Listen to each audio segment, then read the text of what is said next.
Hello, Tracy, and hello, everybody out in the audience. How are you today? Answering on behalf of the audience, we're great. Great. I guess we're going to wait for people to roll in here. Is that what we do, Tracy? Yeah, I think so. I think we should give everybody a moment. We had a little discussion before we started about rolling a video at the top, but then I thought some people aren't always prompt. We aren't always prompt. So maybe give folks a couple minutes to get in here and then we'll share the funny video we wanted to share. Right. And in the meantime, we can ask people to share this on whatever platform they're on, or subscribe, or go to ourlocals.com and sign up there. I Smash the like button. Smash the like button. Yeah. I like gently tapping the like button. Like a cat's paw. Lovingly click the like button. Actually, my daughter's dog whenever it wants something, it walks up to her and gently taps her like that. That's nice. Sounds like a smart dog. It's a pretty smart dog. Yeah, it's cute. What kind of dog is it? It's a 100% mutt. It's a okay. It's a Chihuahua, Chinese crested. Sounds hideous. Is it cute? Like a stuffed animal. Like the one that the Velveteen Rabbit. I'm not sure I know what the Velveteen Rabbit. You don't know the Velveteen Rabbit story? It was that worn out old rabbit that the little boy loved, and then he got scarlet fever, and he kept the rabbit the whole time he had scarlet fever, and then he recovers, and at the end they have to burn the rabbit because it's carrying scarlet fever. I didn't ever know that story, but it sounds like a terrible story. It is heartbreaking. But I mean, the original Grimm fairy tales before they got gussied up and turned into Disney movies were grim. Yeah, I was listening. I can't remember what I was listening to the other day, where they were talking about how the Grimm's fairy tales were, what the Brothers Grimm were doing is that they were kind of doing the same thing that the Kabbalists did. They were taking the oral traditions of Europe and they were writing them all down, because those things were all oral traditions and they had been passed on by generations through different parts of Europe, and they thought that they should be I mean, obviously you were in the book selling business back then, but it was a good way for them to collect content, was to just go collect the oral traditions. But the stories are not pleasant. No, they're not. But I think they're all they have some kind of moral to them, though, right? I think it was in I know what it was. It was Robert Seffer. I was watching a Robert Seffer video, and he was the one who was talking about it. Okay. And it was in the context of The Little Mermaid, because I watched a video this week on the mythology behind the two-tailed mermaid that's on the Starbucks logo. Okay. It's like a 40-minute in-depth thing, and I can't remember the name of the deity, except it starts with an M. We'll get there. Go ahead. Maybe I'm looking at the chat. The deity that the Starbucks. Yeah, the deity that the star, and then when you start to dig deeply into the mythology of it, then you start to wonder, okay, well, what were the Starbucks people thinking when they picked this, right? What was the conceit there? But I do know that this deity is basically the patron saint of Me Too, because one of the attributes of this deity was that if you were a man who mistreated a woman, that this deity would come after you. Like, okay. So. All right. Well, I'm Googling. Let's see if somebody in our wonderful audience of associate producers can beat me to it. Yeah, it would be great if they did. It would be great if I was prepared and I just had this thing up. Right. I could go look at my YouTube history right now, but. Well, they're saying, I don't know how true this is. This is just the first result that I'm getting. Oh, is it Astarte? No. Astarte? Starts with an M. Okay. Well, that could be in the Greek tradition versus somebody else. Yes, it could. Hang on a second. Melsuine? Yeah, something like that. It was, Melusine. That's right. Okay. Melusine. She was known as an alchemical siren, and so everybody knows No, I'll type it into the comments so everybody can see the spelling of it.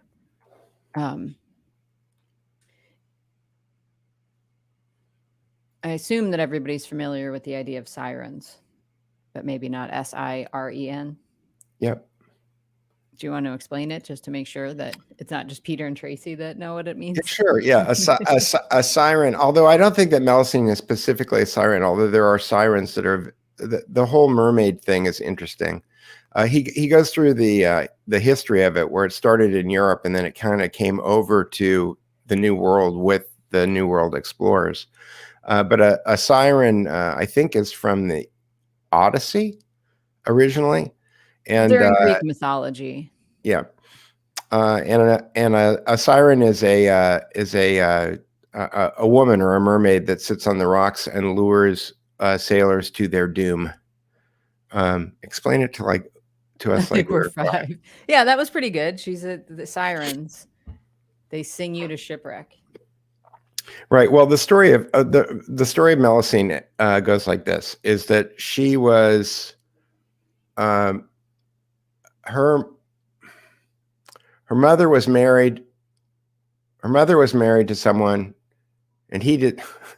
This is bad. Wait, where did Tracy go? Oh no! Where did you go? Where did you go?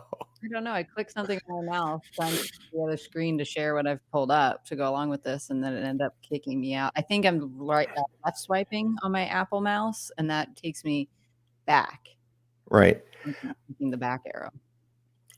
So I probably should have prepped if I thought I was going to be talking about Melusine, but basically the story is that her mother had a deal with her father that he couldn't. Her mother turned into a fish on Saturdays. She got a fishtail on Saturdays, and what is that? This is somebody explaining it, I believe. So that's what it looks like, and it's morphed over the years. Right. So basically, she had three sisters. So her mother did something that her mother had to deal with her father. Her father betrayed her mother, and she was punished. The mother was punished by having her three daughters cursed, and one of the daughters was Melusine. I think I've got that right. I could be wrong. And Melusine only sprouted those tails on Saturdays.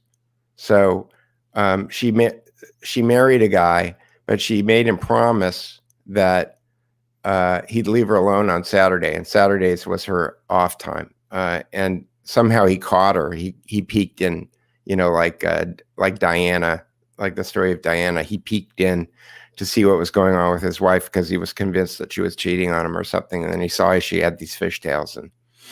And sounds like Splash. So there's no original stories, right? No. The mom. Here we go. This is CJ. The mom cursed Melusine for locking up the father in a tower. Yeah, that sounds right. Well, we'll find the link to the Robert that's Steffer right. videos. I know what happened. I remember the story. Okay. I do remember. The father betrayed the mother, and the three daughters conspired to lock the father up in a tower in order to make recompense for what the father had done to the mother. And then the mother was so angry at the three daughters that she cursed them, which seems upside down and backwards, but that's the story. And then Melusine was one of the three daughters.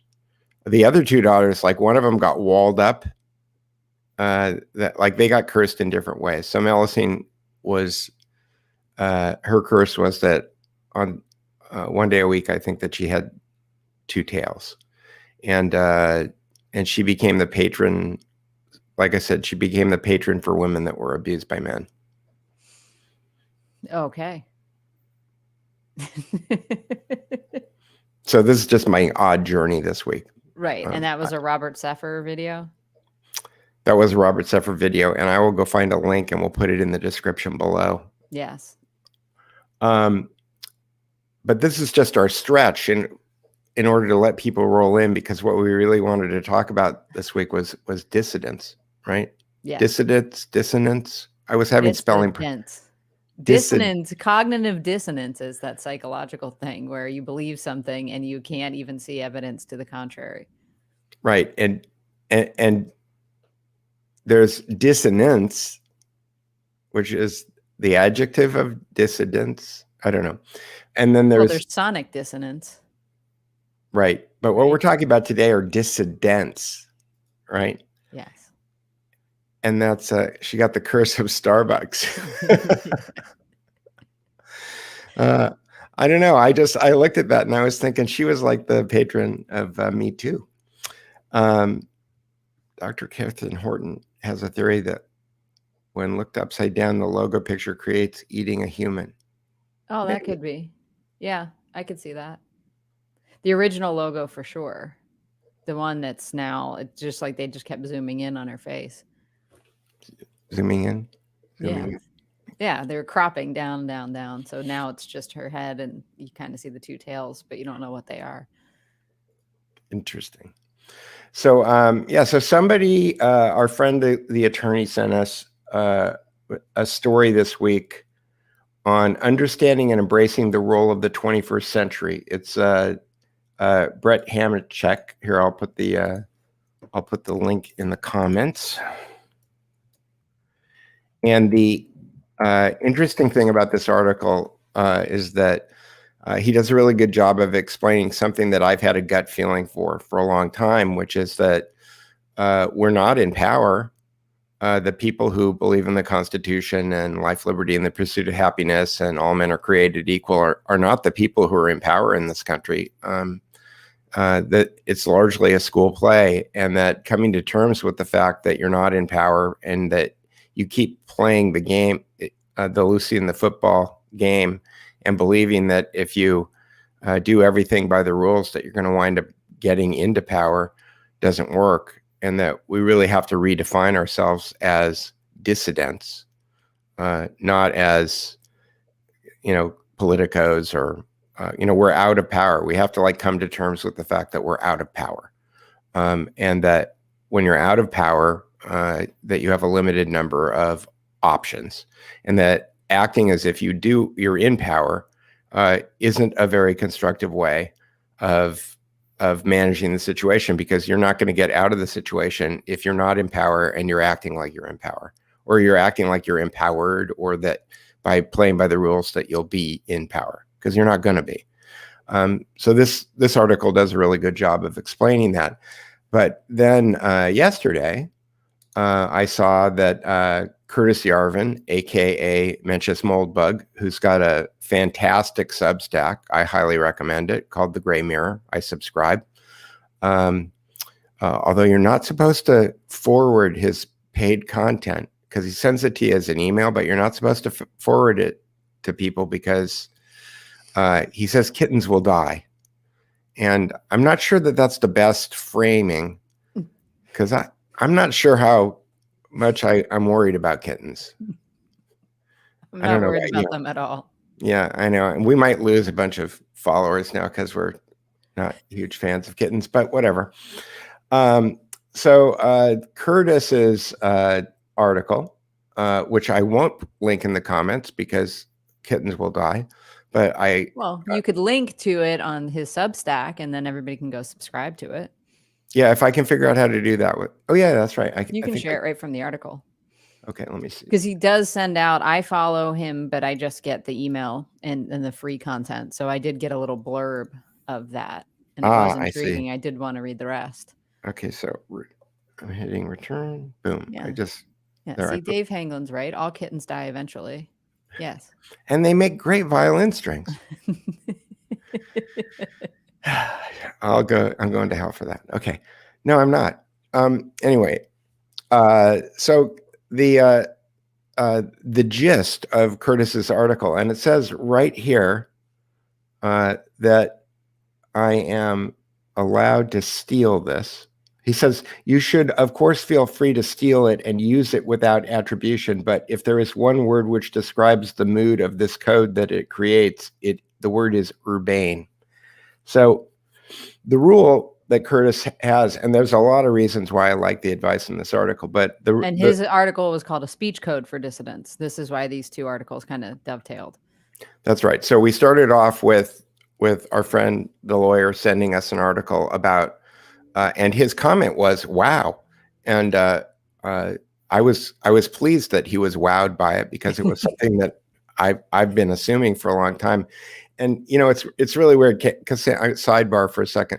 Cassandra Fairbanks tweeted out this morning that we all owe Alex Jones an apology. And I think that that's true.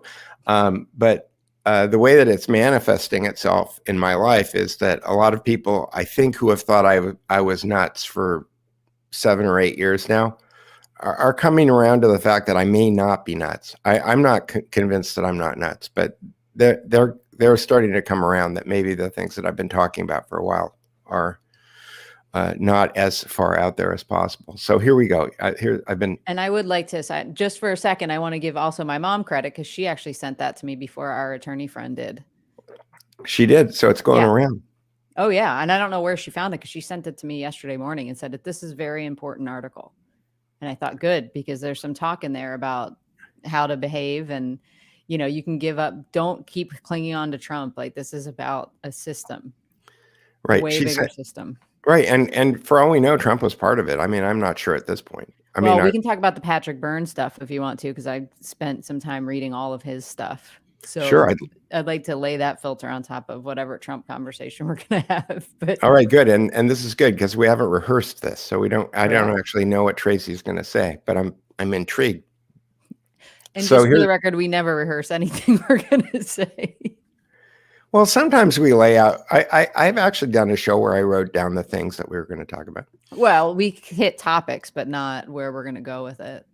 Right. Yeah. Okay, so here's the rule. Here's the practical advice that Curtis Yarvin, Mencius Moldbug, has for dissidents, which is no new speak, no bad speak, no crowd speak. So what I really like about this frame is that it is purely a cultural play. And we all know that that politics is downstream from culture. And what he's suggesting that we roll our approved language to each other, the way that we communicate with each other, to pre-1920 words. We limit ourselves to the words and the meaning of words ending at 1920. And because that's really when the left, in whatever flavor you're talking about, started taking over the culture, and they started taking over the culture by hijacking language. So terms like woke, or even from the 60s, cool, his suggestion is let's just get rid of all those words. Let's use words the way that they were defined in the dictionaries 100 years ago, and stick to that, because if we do, then we take away a big weapon from the power. His way of breaking down the constituent groups is that you've got the people who are in power, and then you have dissidents.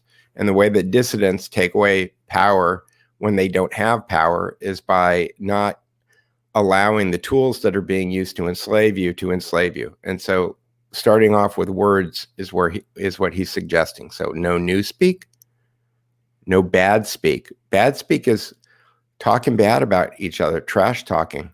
Stop trash talking. Stop trash talking everyone. And then no crowd speak, which I think is the language that they use, like no justice, no peace, the kind of language that they use in. Well, he says it is that anytime you use the democratic we or the passive should have done, you crowd speak. That's not who we are. Right. Exactly. Exactly. But to jump back for a second, I mean, this is all undergirded by his idea that he said a revolution is a mood, and it always has one. And so basically he's saying develop your own mood, your own culture, your own aesthetic, your own language, and stop agreeing to participate in the nonsense speak, as I would call it. Yeah, and what I really love about this is it's what? That's good. Yeah. No new speak, no bad speak. The Dissidents monkeys. Oh yeah, the new the figure that now you have to figure out what to do with their hands. Well, no, but no new speak is this. Well, I'm trying to think of because crowd speak is easy, where you just have one of them with a bullhorn with the We'll thing. figure it out. Yeah, We'll we can make something out of that. We'll figure it out. Somebody will post something on our Telegram channel.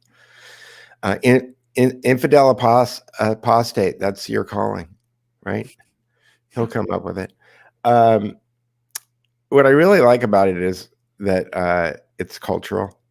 And we all know that politics is downstream. You're not ready. George is not ready to jettison Groovy. Come on, George. 5 years before you met me, Groovy wasn't even a thing. It didn't even exist. And there's some fun words from the 1920s. Like we should go back and watch early movies because I don't know, you have to peg it in the 20s. Right. Well, yeah, that's the cat's pajamas was always my favorite. But what I like about it is that it's cultural. And I can think of a lot of different ways to frame it, like using hypnosis when people are saying things. I'd have to think about it a little bit more, but I can imagine that when people use the word woke, that there's questions that you could ask them as insofar as what they actually mean. One of the things that I was talking to somebody about this weekend is that nominalizations. A nominalization is a term, a psychology term for when somebody takes a verb and then turns it into a noun and then uses that noun as an excuse for not doing something. So the classic example is, oh, I can't do that because I'm getting a divorce. A divorce is a process, right? It's not an object. And so people will take action words, turn them into nouns, and then use them as excuses. And woke or white privilege, like I tweeted out this week because I was thinking about it. Can you fix white privilege with makeup? Because if it's really about being white, then if I fix my whiteness, is that okay? Because it seems like fixing your whiteness isn't okay, because Robert Downey Jr. wouldn't be able to make Tropic Thunder again, right? Right. Well, and you're not allowed to fix your whiteness because blackface is the ultimate sin. Brown face is not that far behind. Right. So, no, your question is no. The answer, we know the answer. But see, these are the things. See, I've just did crowd speak. You did crowd speak? Yes. Okay. You used the royal. So we. The royal we. He right? says the democratic we, but it's the same thing. But I believe. When you're talking for a crowd. Correct. Right.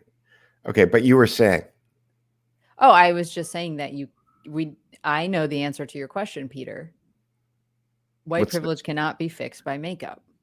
That's why when you get canceled, even for thinking about it, like Megyn Kelly did. Right, but if the person who accuses you of white privilege, if you respond to that by asking them, "Can I fix that with makeup?" That puts them into a self reflection mode. And then they have, and then the cognitive dissonance. You've taken your cognitive dissonance and you've flipped it around and you've given it to them, right? See, I think they would just say, "No, you can't do blackface." And you've done it without using bad speak. Maybe. I'd like to see you try this on somebody that accuses you of having white privilege or using it, or. I guess I'd have to go into stereo to do that. Probably. Because that's one of the things that I've noticed. I listen to my friend Merkley on stereo sometimes, and he's constantly getting accused of not understanding because of his skin color. Well, then you just do the help me understand. That's a classic communication thing that you can always ask them. Help me understand. Is it Jerry Maguire where he goes, "Help me, help you, help me, help you"? Right. I mean, Merkley could just cue that up and play it whenever this comes up. Was it Jerry Maguire? Do I have the movie right? Yeah, I think so. I think that's Cuba Gooding Jr. talking to Tom Cruise. Yeah. Or the other way around. What happened to Cuba Gooding Jr.? He was in the OJ miniseries that was done by the same guys that do American Horror Story, where Schwimmer played Kardashian. He played OJ, Cuba Gooding Jr. It was quite good. It was entertaining. Was it accurate? It was, you know what? It went further than I thought it would, as far as revealing some truths in the actual telling of the story. I think we're so far from that it doesn't really So was matter. the name Joey Ippolito ever mentioned in that? I don't think series? so. You But don't that's think? a whole different conversation. Let's go back to Dissidents. Okay. We will do an episode on who really did it. Yeah, and I was also thinking, well, getting back to Dissidents, that the original Dissident, was John Derbisher, who wrote this book, We Are Doomed. Because he understood what was. I'm trying to turn this. He understood what was going on a long time ago. He understood, like, fundamentally, the issues that we were dealing with. This is a very funny book. If anybody wants to read a funny book on being a dissident, Help Me Understand gets used across the spectrum of sincerity, sarcasm. Yes, it works really well. Right? But you have to be sincere when you use it. You can't say "help me to understand." Right? No. You got to say help me understand. Help me understand. Again, it's that tone of voice thing, right? Mm-hmm. Help me understand. Where was I? John Derbisher. John Derbisher's Twitter handle is Dissident Right. I can't believe he still has a Twitter handle. I don't think he can believe he still has a Twitter handle. Because he got canceled years ago. Wasn't he at National Review and they threw him out the door? He was at National Review. He got canceled because I think he was a Charles Murray defender or something. No, he wrote a piece called The Talk. Oh, that's right. The Talk. Yeah, that's a no-no. That's bad speak. Yeah. No, he still has one of the most entertaining podcasts. Radio Derb. It's on vdare.com. It gets published once a week on Fridays, and he summarizes the news in about 40 minutes. And his sense of humor is I think he's the funniest guy on the internet. He's a very British sense of humor. Yes, he does. He has a very British sense of humor. So, in case you're wondering, he's a Brit but has become an American citizen. And he's big on Gab, or VDare is, at least. I see VDare every day on there. Yeah, I don't think they got Twitter banned. Yeah, I don't think John does much. Which reminds me, I have to get back to them. They want me to take pictures for them, and I've been remiss. Okay, John Derbisher. And Dissonance. Yeah, he's been writing about. He doesn't use bad speak. Oh, he writes about cultural issues, which you don't want to go near. That's right, and he uses these pesky things called facts all the time that just really drive people crazy. Elements on the periodic table being nuclear, and that human beings incorporate elements are choices. Yeah, I don't know. It's off subject. We'll return to that later, maybe. Okay. Well, it confuses me when off subject things show up. So, well, I couldn't read it because it's so small, so I wanted to put it on the screen, and then I realized, oh no, Peter's going to go off onto a bird walk, and we can. But back to the Dissonance. So Derbisher. Derbisher is great.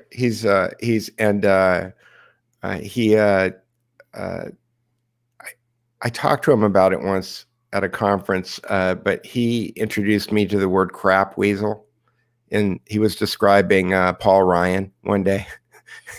And I had never heard that word before, but I think crap weasel is pretty good. I think Malkin used it in the title of one of her books. Yeah, when I asked him about it, he gave credit to somebody else about where it came from. But if you go onto my SoundCloud, I think that I actually clipped his from his Radio Derb thing about 7 or 8 years ago. I clipped his using it in regard to Paul Ryan in a sentence. There's a picture of him. I think he's digging a cesspool or something. He's got a ladder. I think he lives in upstate New York, and he's in the bottom of a very large hole with a ladder holding a shovel. It's kind of funny. He's self-deprecating too, which is great. And little known John Derbisher fact, when he was 19 years old, he was in the movie Enter the Dragon with Bruce Lee, and Bruce Lee kicks the crap out of him in that movie. Yeah. So anyway, Dissidence. Dissidence is about not being in power and understanding that you're not being in power. You're not in power, and then understanding what you can do about it, as opposed to pretending like you are in power. One of the things that's been driving me crazy in the last couple of weeks is that people are talking about the next election without talking about election integrity, because if the next election is like the last election, it's like, why vote? Like, who cares? You're not going to win. But if you take Curtis's kind of position on all of this game can't be won at this point. You need a full-on regime change. So the current power structure has to fall apart. That's right. And the way to help them fall apart is to out-survive them, right? His advice is to thrive. Is that thrive? Is that the word? No, it was prosper. Something else. I'll find it. Keep chatting. Flourish. Yeah. He was using the thesaurus. Yeah. So his idea is that you got to flourish, and the way that you flourish is by not becoming a target. And so the way that you stick to your guns and keep things going is by flourishing, and you're not going to be flourishing if you're a target. And if you want to not be a target, then you still want to move the culture in the direction that you need it to move in, that you need to use his framework for dissidence. Dissidents. Yeah. But then counter to that, it seemed to me that there were two different prescriptions offered by those pieces. Mm-hmm. You want to go over them? Yeah, in the Brett Hamachek piece, he's kind of saying still try. He hasn't given up on the system. It doesn't sound like. He just thinks that we've come unmoored from it. It's gotten out of control, and the worst nightmares of the founding fathers, that we would turn into this Hobbesian state, have come to pass. And he references the Leviathan. Mm-hmm. Right. And they tried their best to curb human nature, or take into account as much of it as they could, not curb it, but account for it, and build systems that were robust enough and had enough balance between them that it would correct for those impulses. And they've gotten through all the gates, basically. So now his kind of prescription is to just keep working to get more people to realize how bad the system is, and then I guess to turn against it. But he has this kind of this architecture where it's these concentric circles, with the government being in the middle circle, the next one out. And these are, you could rate them on power, I would imagine too. Like the government is the most powerful just because it has the military and it can write laws. But then even bigger and consuming power as we speak are large corporations. That's where you have the tech companies and such. And then I can't use the word woke. How would I describe them? All the companies. Yeah. Fascist? I'm talking about 1920s language. And the group is the woke that you're trying to describe? Right. The big corporations that have woke corporations. Yeah, so, I mean, he says you can say those words, but politically correct? That might work. I just don't know if that exists. That terminology, I don't think existed in 1920. Right. Well, maybe it comes out of the maybe George can help us. He's good at arcane language. And then out the next ring is the supporters of the oppression, and then the outer ring, which is where I live, and I won't assume, but I think everybody else that's probably listening to us lives, in the opponents of the oppression. And then within those groups, you have a subgroup that's already stuck their heads up and acknowledged that they're open dissidents. And then there's some that are quietly dissenting. And it's the job of those two groups to kind of wake the other ones up to what's going on, the people that are going in for the oppression. And he has a whole formula that he says you can use this to start kind of waking people up. And the first step is asking questions, like Peter was saying. And you have said this before, how you say to people, well, that's amazing. Yeah. How did you come to think that? Or something like this. I say it's amazing that you believe that. Right. But that's not a question. That's a statement, which then kind of confuses them. So which group are we again? In this configuration, we would be, I'm making the assumption so I don't engage in crowd speak. Opponents of oppression.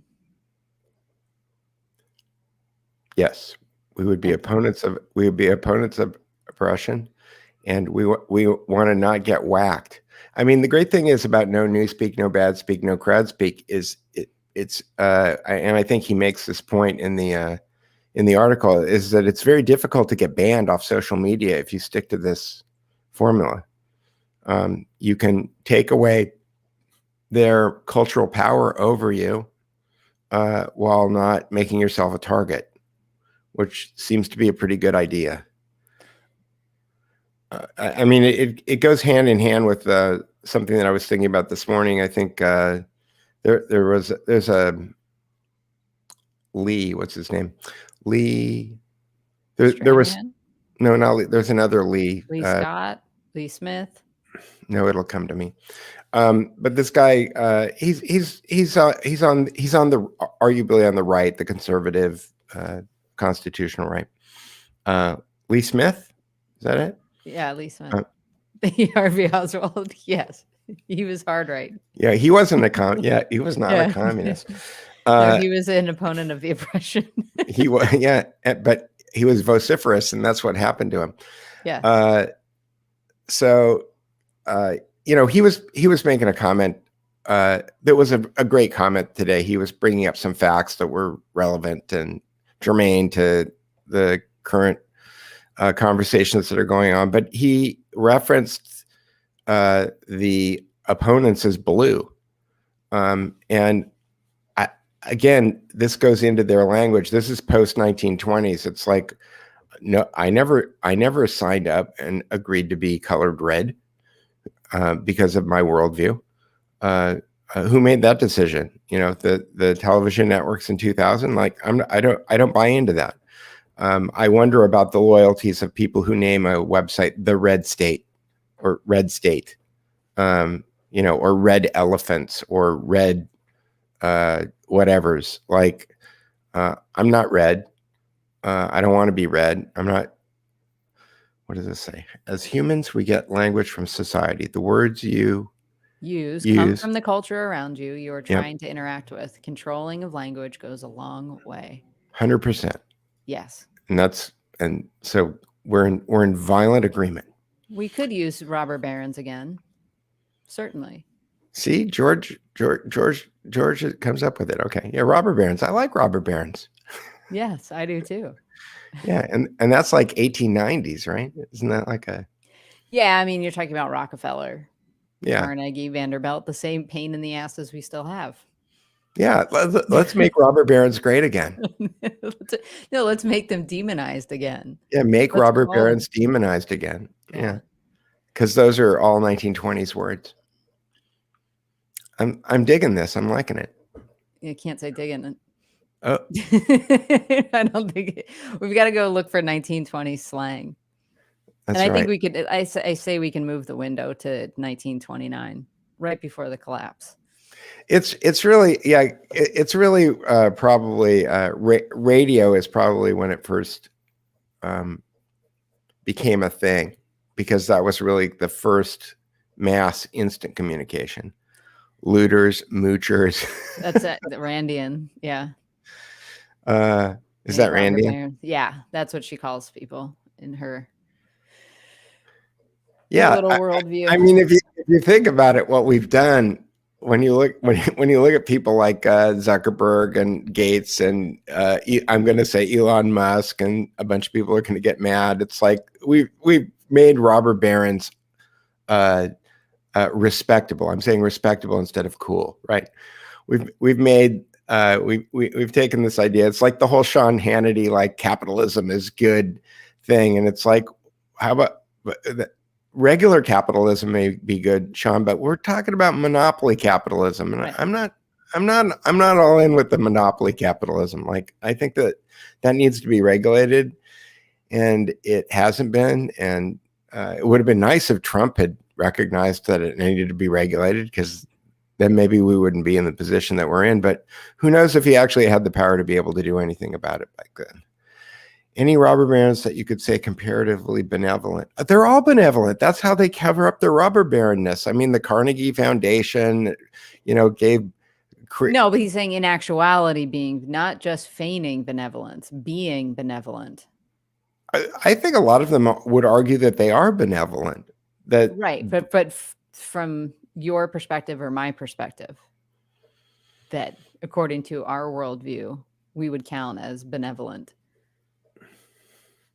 I would put Elon in that just for the time being, as he keeps fighting the state. What? Because he pimped Dogecoin?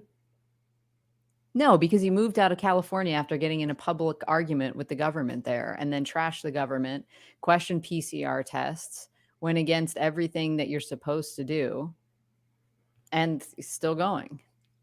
Okay. Well, so I'm saying he's my one. If I had to say there's one potential benevolent robber baron, right, that would be him. And they're coming for him. I saw an article today in Bloomberg about how his cars, the Teslas actually are worse emitters than anything else when you add all the whole supply chain and everything into it. And he's moving into China and India. So nope, they're bad. They're going to try to destroy him. So anybody that system wants to destroy, I feel like for the time being, I'm going to give him a pass.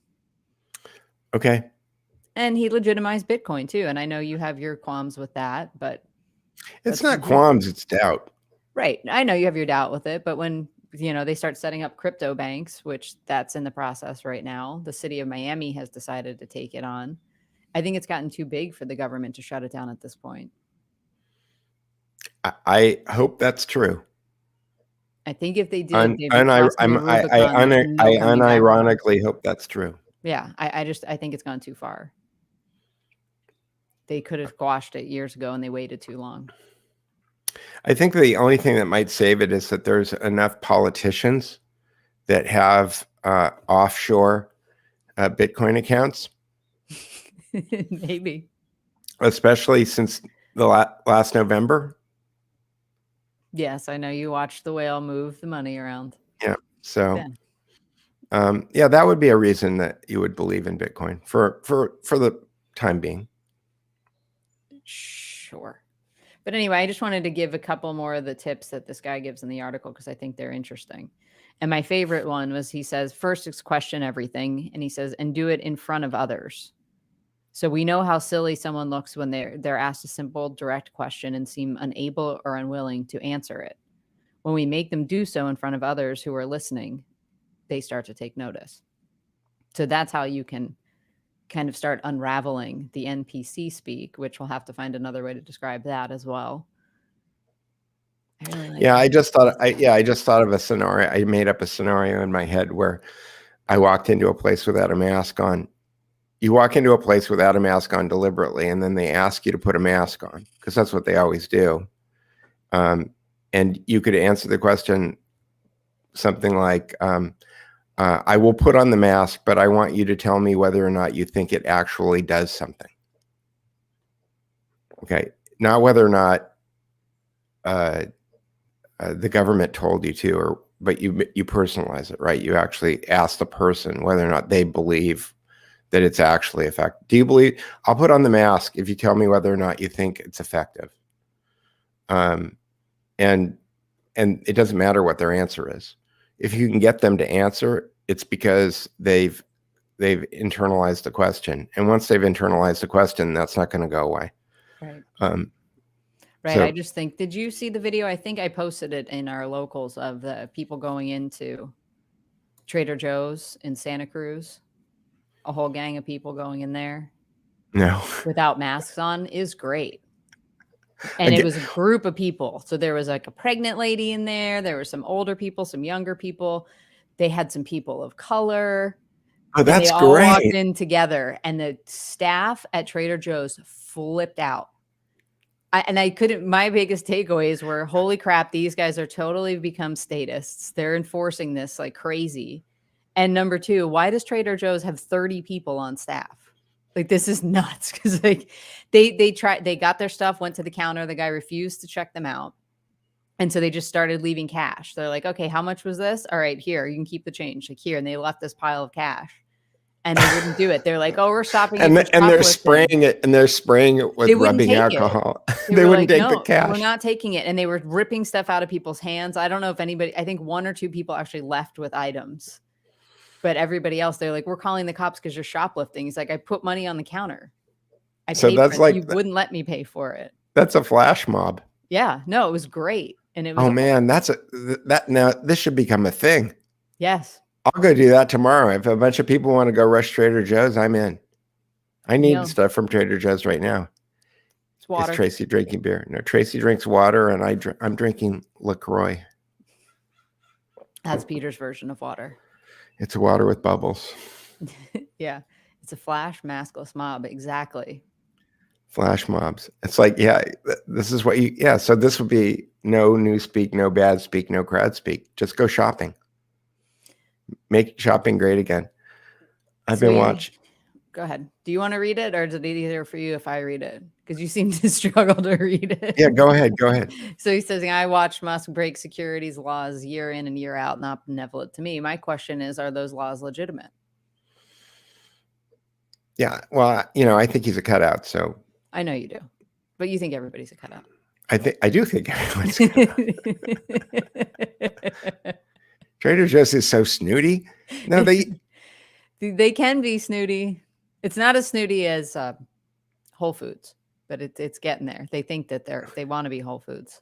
I like the idea of getting 30 people to go into a store and go shopping at the same time. It's like, it's so good. It's such a good idea.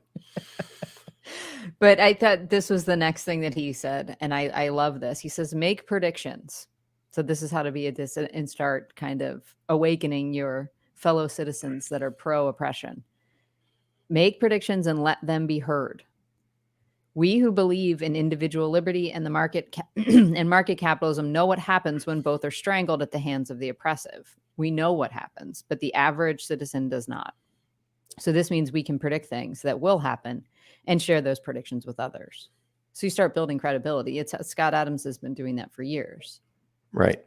And I think the key there is to not be hyperbolic, right? Is to not overstate things, is to just. Yes, we're not going to the gulag tomorrow. Right. We're not going to the gulags tomorrow, but it may be hard. I mean, hard to find toilet paper was probably a pretty easy one to figure out. And, the price of gas going up, that's not a big surprise. The price of food going up is not a big surprise. Nope, it's not. Schools and that's really staying closed because the teachers union has more power than parents.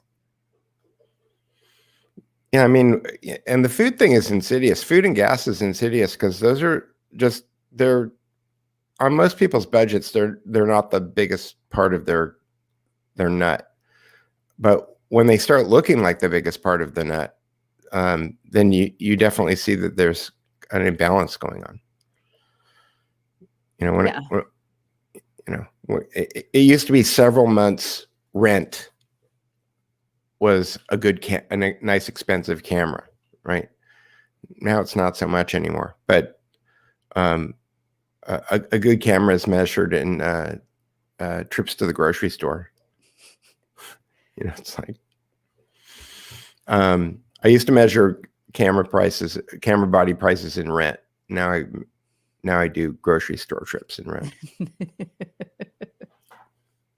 Yeah, it's gotten that out of control, but people are going to see it and they're going to wonder out loud, perhaps in front of you. And you can explain to them too, because he doesn't say that. Explain why what's happening is happening. Say again? He doesn't say this in the article, but that's something that I would say to help to shake people awake is by explaining why what's happening is happening when it comes to stuff like gas prices or food prices. Because I've heard conversations around me in the last couple of weeks about, oh my God, food is so expensive now. What the hell is going on? Well, it's going to get more expensive, I think. I would think so. I mean, I still think having a portfolio strategy for investment is probably the best idea. Spreading your whatever resources you've got across as many different hedges as possible, just because I don't know what's really going to happen.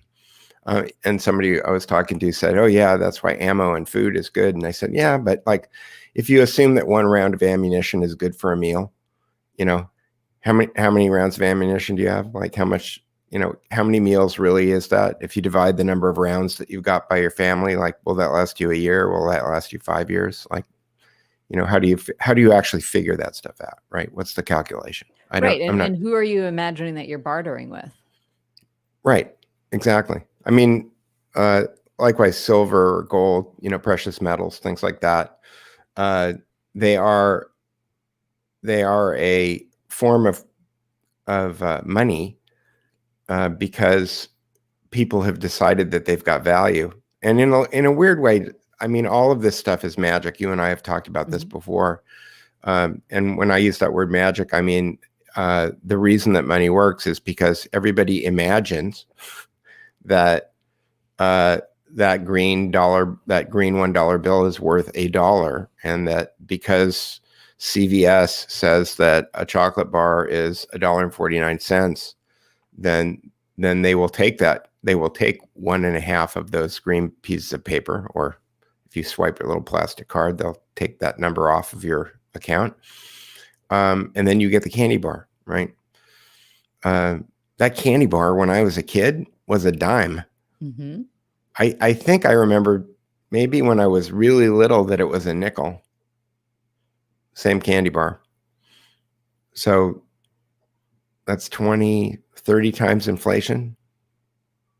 That's probably about right with the dollar. Yeah, that's not good. No, it's not. But I wanted to address what ECAT was saying. She said explanations put people to sleep. Mm-hmm. And people don't want explanations. Then what? Then if you find that situation, I would say if somebody says, well, food prices are crazy, you could ask them, well, why do you think that is? Yeah. And in fact, that's a much smarter way to do it, because what happens is that you force them, in order to be able to process the question, they have to process the question in order to come up with an answer. And so the answer, whatever the answer is that they give you, it doesn't really matter.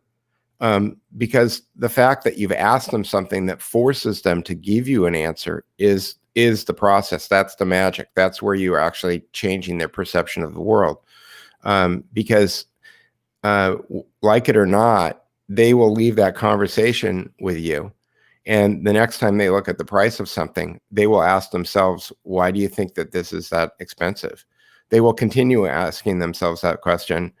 And because you didn't have a confrontation with them, you asked them a question, you wind up having, over the long term, you probably have a much better chance of changing their perception. Yeah, Socrates, exactly. That's right. Yeah, and in this article, he talks about, this is the Hamachek article. He talks about how does he paint them, Peter, that Jesus and Socrates were the ones that kind of led similar revolutions, if you will. Yeah, exactly. What should we do is he says, let's break Western civilization into 2 segments, secular and religious, and ask this question: who is the most important dissident in history for each of those branches? And then he says, in each segment, I believe we come up with a clear winner: Socrates and Jesus, respectively. Mm-hmm. Yeah. But Jesus taught by parable, and Socrates taught by question. So there's, they had they asked questions. Jesus didn't teach via question, but he questioned a lot of. Yeah, that's right. Yeah, you could teach a man to fish, kind of.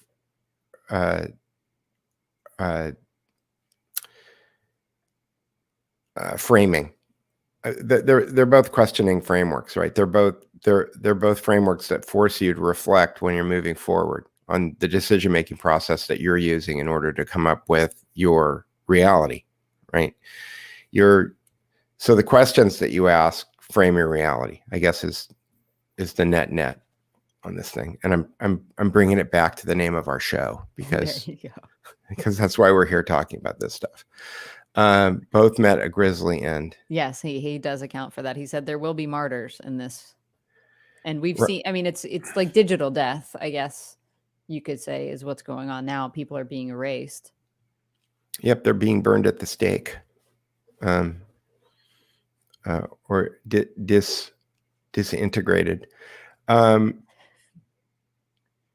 Yeah, but I mean, I think both of those things, though, getting back to Socrates and Jesus, those things are both frameworks in order for raising the consciousness of the person who's being subjected to the questions, right?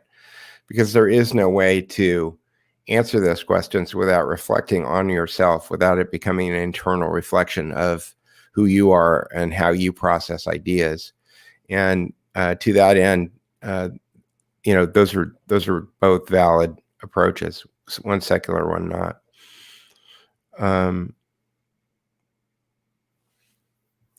What else? Saying food prices are high in the U.S. because our benevolent government has kept them artificially low by using agricultural products as a persuader. More so in the modern era, farming is high stakes gambling. Yeah. Maybe, I guess. Well, that's part of it. I mean, I think there's a combination of things going on, one of them being inflation. Yeah, ECAT said pattern interruption. Yes, yep. Exactly. It's a pattern interruption. You're forcing them into slow thinking instead of fast thinking. You have to imagine that they just saw the high prices and thought, wow, that's really high, but then didn't say why to themselves. So what you're asking them to do now is ask that why of themselves and force them to think about it. Because they might have made their way all the way to the cash register and it's like, wait a minute. Normally this is $100 worth of groceries and now you're telling me it's 150. I don't know if you ever play this game at the grocery store, but I'm pretty good at knowing, like, within $1 of what's in my shopping cart. With that, and I don't have a calculator or anything. I'm just throwing things in the cart, and then I get up and I think, yeah, this is about $98, or this is about $70, or I'm totally been way off the last 6 months, just completely blown out of the water, and surprised by things. And it's scary. Plant the seed, slowly walk. Oh, here we go. Amber Comrade. That's a good one. Yep. This is exactly it. And no news speak, no bad speak, no crowd speak. Ask questions. Ask good questions. Because if you confront people, they're just going to. Yes. Curtis says no confrontations. Yep. He said, don't be the person gets burned at the stake. That's Elon's job. Mm-hmm. Yeah, let him do it. Yeah. And then we can decide if he's benevolent or not. Mm-hmm. Yes. The statist lefties rely on the authoritarian pressure from society being on their side as an argument that their point is correct. Yes, a dissident should not remain silent to this strategy. Right. I'm waiting for a cop to ask me something about a mask so that I can ask him about whether or not he swore an oath to the Constitution. But that's probably not, as those words are coming out of my mouth right now. I'm thinking maybe there's a better way to frame that. I think about the story. I hired a police officer when I was a photographer shooting fashion. I hired a police officer in Beverly Hills once who was actually also a stand-up comedian. And I asked him because he was in the Beverly Hills Police Department, and there were those movies with Eddie Murphy, Beverly Hills Cop. Mm-hmm. And I asked him if a police officer in Beverly Hills actually did piss off the commander, what was the duty that the commander assigned the police officer who pissed off the commander? And he said, oh, that's easy. And I said, what's that? And he said, lawnmower duty. No, leaf blower duty. and I said, leaf blower duty, what's that? And he said, well, there's a statute that says that if somebody reports something that the police have to investigate it. And I said, yeah. And he goes, in Los Angeles County, it's illegal to use a gas-powered leaf blower. Or in Beverly Hills, it's illegal to use a gas-powered leaf blower. But every gardener in Beverly Hills uses a gas-powered leaf blower. And so there are a lot of women, mostly widows in their 90s, who don't have anything better to do all day except to call the police when their neighbors are using a gas-powered leaf blower. And somebody has to go out and bust the gardeners for blowing the leaves with a leaf blower. And I said, and that duty sucks. And he goes, nobody ever became a police officer because they wanted to bust illegal aliens for using leaf blowers. It's just not, it's not what we signed up for. And I have to believe that with all the nonsense that's going on, I mean, a lot of police are leaving police forces right now, but I have to believe that there's a lot of people, a lot of police who aren't happy with their duty, aren't happy with what's going on right now, and this isn't what they signed up for. Well, they have a choice not to enforce it. They have discretion. Yeah, and isn't that weird that there's discretion? I mean, shouldn't there just... I don't know. I mean, judges have discretion too. Because you want to take into account the circumstances. Everything is not as black and white as certain people would like to believe. Yeah, but I think that you and I are in agreement that there's just too many laws. Like, oh, 100%. That's what I think discretion should be taken out of it because most things that are illegal right now shouldn't be. Mm-hmm. No, I agree. And this is why I don't know if we're even allowed to talk about nullification without getting banned. That's definitely a word that would have been around in the 1920s. Nullification. Yes. You can do nullification of laws. Juries can do it, but they will never tell you that. Juries can nullify laws? Yes. You didn't know about jury nullification? I've been in the ANCAP world for too long. I'm like, I thought everybody knew about jury nullification. Oh, well, tell me. If you're on a jury ever, keep this in mind. Okay. And I was so excited. I did jury duty one time. And so when they're doing voir dire, which is jury selection, they ask, this huge crowd of people, a bunch of questions, and then they disqualify certain people. And it came up in the course of the questioning about something about drugs. And I was like, ooh, I'm going to sit on a drug case. I could nullify all of Pennsylvania's drug laws. This is going to be great. Because what it is, see, there you go. It's a really powerful weapon that we have in our side, but not enough people know about it. So the idea is that the jury could find that the law itself is unjust and find not guilty based on the fact that this is an unjust law that shouldn't be on the books anymore. And it's done.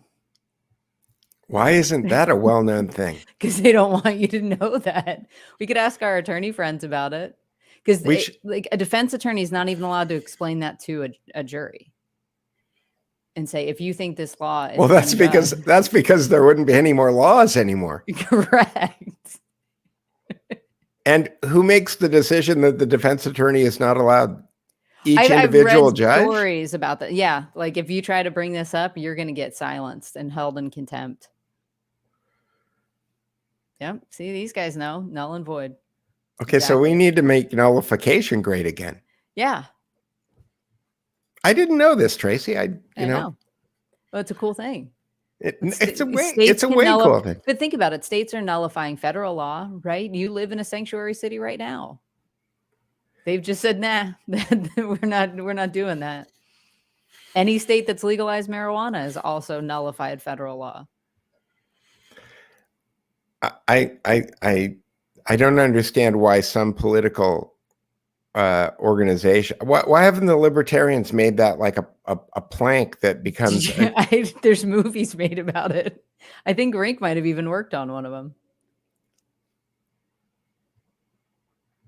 them. The system doesn't want this information out there, Peter.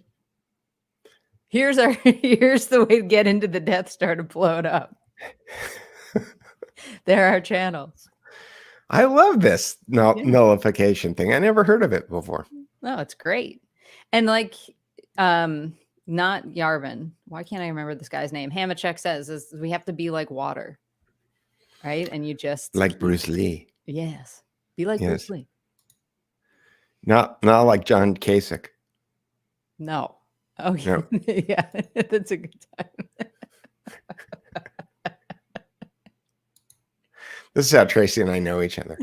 Well, it's actually no, we knew each other, but it's really when we became friends. We were watching John Kasich with Fingers Malloy in at CPAC. At CPAC, and 2016. Yeah, and we should talk about CPAC a little bit. And he does this thing with his hands, and Fingers was yelling out, "Watermelons, watermelons, mangoes, papayas." It's like. Anyway, so are you going to CPAC, Tracy? No, Peter, I am not going to CPAC. Yeah, Lee Stranahan asked me last week on Twitter if I was going because it was cold and he was lonely, but I didn't think that those were. I mean, I like Lee, but I don't think people realize that northern Florida still gets cold. Is it northern Florida? It's in Orlando. That's Central Florida. No, I don't know if I would go that far. It's pretty far north. Yeah. It's probably down. It could get below freezing there at night. You got to be down in Miami or West Palm to be warm. And where is it going to be in Orlando? I'm not at sure. One of the Disney World hotels. CPAC tickets sold out. It's always sold out. You don't go. Here's the thing. You can go to CPAC and completely skip CPAC and get 98% of the value of CPAC, because they have parties right at night in all of the bars and clubs around there, and you don't have to go in. You don't have to have a pass. You could just hang out in the lobby of the hotel where the thing is happening and meet people, and then go off to wherever it is that they're going, and you can get a lot of value out of CPAC without having any kind of a pass or anything else. Yeah, you don't have to go into the conference at all. It's always better to watch the actual speeches if that's what you're interested in. C-SPAN does a much better job. Yep, and when you go in there, like there's a lot of rubbernecking, though. I mean, there's a lot of rubbernecking. So you're walking up and down the halls, and you see people that you've seen on video or on TV or something, and it's like, oh, there's so and so, and you can go talk to them. There's just as good a chance that you're going to catch them outside at the bar. And if they've had a couple drinks in them, they're probably going to be a lot more open to whatever it is that you have to say to them anyway. So yeah, that's the whole thing. It's drinking for 3 days. Right. And that was always my experience. It's like, oh, these guys are having happy hour. And now it's this happy hour and that happy hour. Right.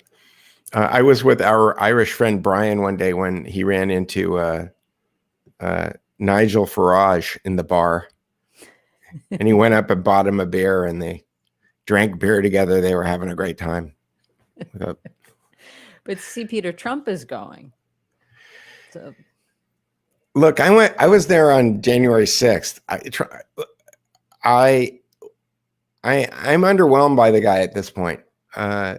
It was in a lot of ways,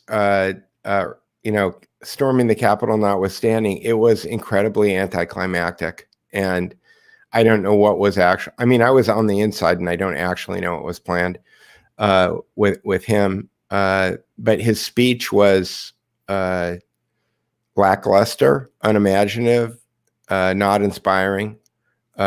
His message, we are just at the beginning. It was unfulfilling after 4 years of nonsense. So the fact that he's going there, unless he's going there to hand them their asses, I will have FOMO if he does that. I used FOMO. FOMO is I would have fear of missing out if I did that. If he went to CPAC and disabused all of the establishment of their control over things, then I would find it interesting. But I don't think he's going to do that. I think that he's going to go and talk in vague platitudes. I think he's going to make vague threats. I think that he's going to announce, everybody will be all hyped up for something, some big announcement, and it will be a lackluster announcement. And I want to be wrong. I always want to be wrong when I'm being this cynical, but I'd be very surprised if he comes up with anything. Well, I think I have an idea for something okay. big that Trump could announce at CPAC. Okay. So I'm sure everybody's aware of the passing of Rush Limbaugh this week. Mm-hmm. And there's been a lot of talk about who can fill that spot. And I haven't seen anywhere the mention of Trump.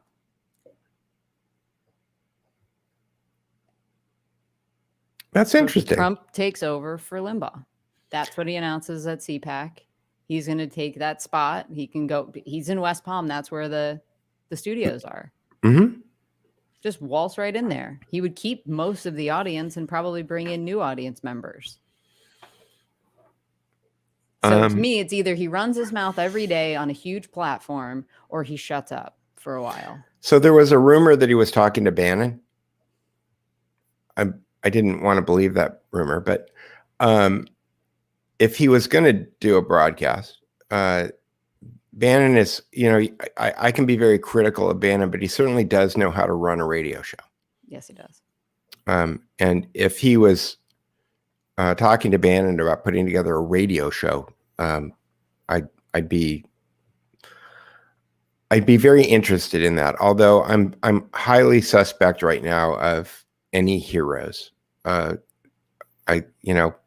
was listening in on a conversation the other day, and two people were talking about how Kanye and Elon were going to save us from everything. And I was thinking, if I've learned a lesson from all of this Trump stuff for the last 4 years, it's like, stop depending on heroes.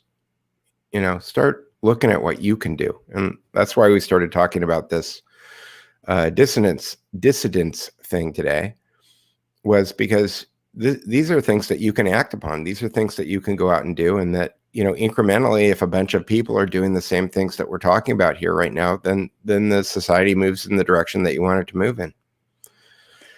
I see you as a hero, Peter. And he says, and I do believe in heroes.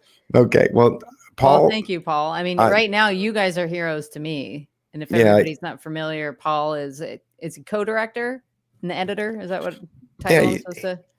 Well, I think Robert Rodriguez would say that Paul is a filmmaker. Okay. Paul is a filmmaker and he makes films, and I take that as a sincere compliment, and I really appreciate it, Paul. But you're a hero too. I mean, you're too. You are a hero, Paul, because Paul is, he's putting it out there. I mean, Paul could be he's very good at what he does. He could be doing a lot of corporate stuff right now and probably raking in huge bucks. And he's by taking on the work that he takes on, he is, painting himself into a corner as far as work is concerned, because there's a lot of people who probably won't want to touch him because of the type of work that he does, regardless of how neutral he is on it. The fact that, somebody sent me a link this morning. They're making a movie called The Young Republicans? And it's about, it's a movie, and it's about like teenage Roger Stone and Paul Manafort working for the Republicans in the 60s or the 70s. Here, I'll find the name of the site. And just to close the loop on Paul there, just to make sure that everybody knows what he's working on right now, because we're assuming that everybody does, and I don't assume things. Paul and Jason Rank are working on at least 2 different documentaries, I believe, regarding the Stop the Steal movement, and the other one around what happened on at the Capitol on the 6th, with a focus on Jake and Jelly. So that takes some guts to do that. And I'd be interested to I would love to have them on again and see where things stand, especially considering that the FBI is now talking to Alex Jones and they're talking to Ali. And I can't remember who else I saw that they're pulling in. Are they talking to Ali? Yeah, that was a report that I read yesterday. Okay. Here's the name of the movie. The name of the movie is College Republicans. Here, I'll share the screen. Share the screen.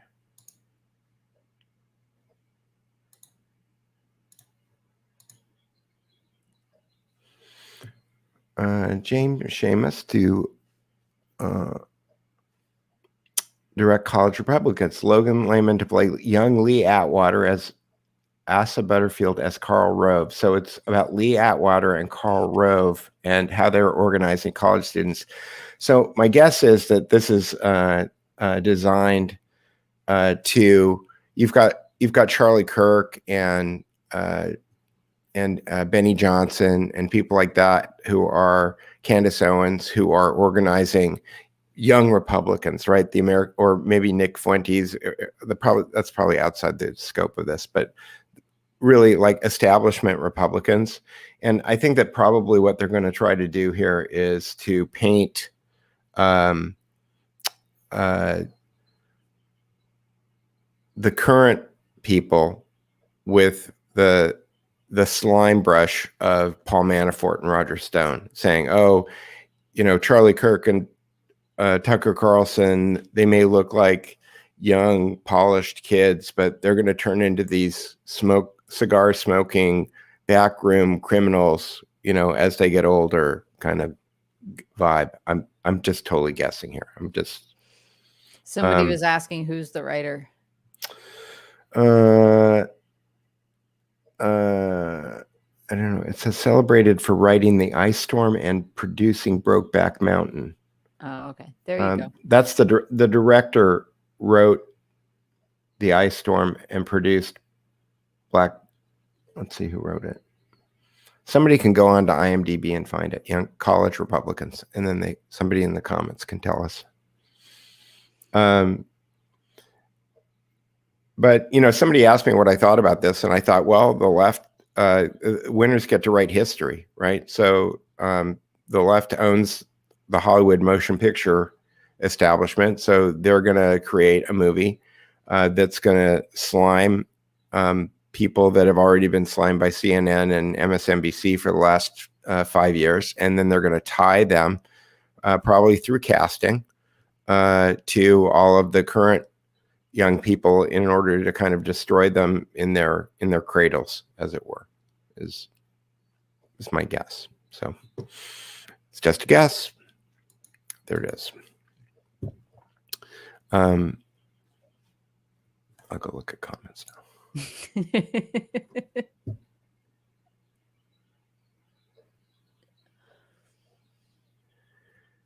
Let's see what this says. Lee Atwater's ultimate demise was catastrophic loss to conservatism.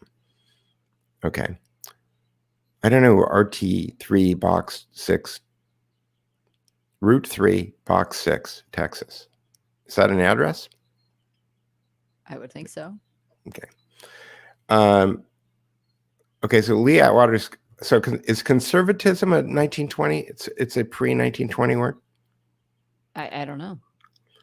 Because I at this point right now, I think all the labels are broken. I don't know what conservatism means anymore.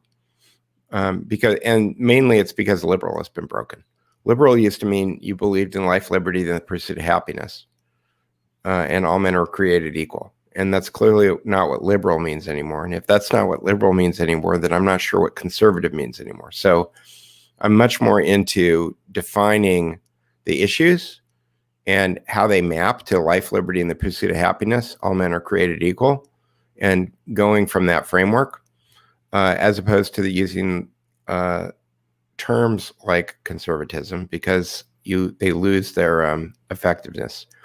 Now, to take the other side on that, though, Lee Atwater's ultimate demise was a catastrophic loss to conservatism, because at the time that happened, conservatism probably meant something that it doesn't mean anymore. So to the extent that, the goalposts change a little bit, yeah. But as far as what it means to me now, no. So that's my 2 cents. They changed the interface here a little bit, I think. I don't know. There's a question for you, Peter. Have you talked to Ali? I have talked to Ali. Ali has got lots of plans. He's doing things. He's upbeat depending upon the subject that you're talking to him about.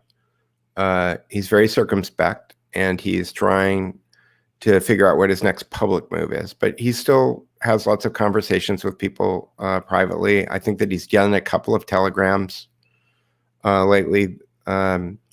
He and I are both kind of thinking along the same lines as far as technology plays are concerned, specifically that putting the blogosphere back together the way that it was in the mid 2000s is probably an ideal solution to the deplatforming things that are happening right now, and that the major components that need to be figured out are a revenue stream that is an advertising model that is uninterruptible, and comments, because it turns out that when you build websites that are highly popular, like the Conservative Treehouse, a huge amount of the traffic that you get on those sites is comments, and it's people talking about the article. So the article itself just winds up becoming the bait, and the fish kind of come swimming in. And if you want to be able to manage that from an infrastructure standpoint, then you need to have that stuff managed. There are third-party solutions available for that stuff, and but they deplatform people too. So you basically have to rebuild a couple of major components to be able to put that stuff back together. But the good news is it's doable. So those are the types of conversations that I've been having with Ollie about how you wind up doing that. So if Ollie does it, great. If I do it, great. If somebody else does it, great. It's going to get done. It's the obvious solution. A lot of people are talking about blockchain.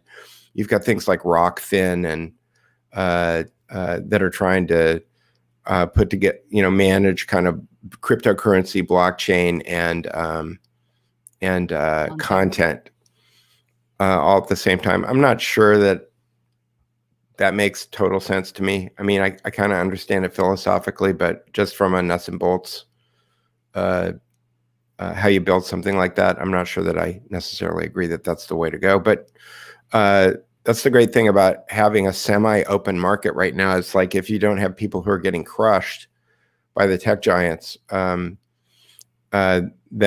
good ideas do bubble up. And I do think that the blogosphere was poised in the mid 2000s to really kind of democratize information dissemination. And what happened was that the social networks put it all into a silo, and then they controlled it. And the good news is that so many dissident voices have been deplatformed that there's probably a new good business model to be able to pull all of that stuff back together and make it work again. Well, Substack has jumped in there. Substack, yeah. But so here's the thing about Substack. It's hit in the entertainment business. There used to be a term called hits driven. Meaning in the music business, it was a Pareto distribution. 80% of the revenue was generated by 20% of the acts or titles.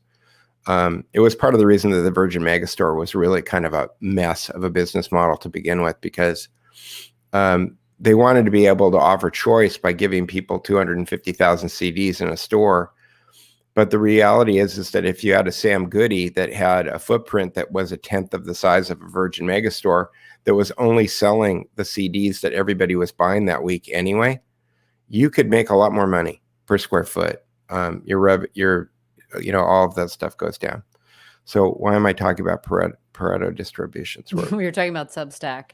Substack. So Curtis Yarvin is $100 a year. I pay $100 a year for Curtis Yarvin. Curtis Yarvin is 100% worth $100 a year. Like, he's way smarter than most of the people who are writing on most things. So if you want to be ahead of the game, if you want to move to a higher level of thinking, giving Curtis Yarvin $100 a year is a really, really good investment in your own intellect. That said, there's a lot of other stuff on Substack that I see that, people who think that they're important because they're egoists or whatever.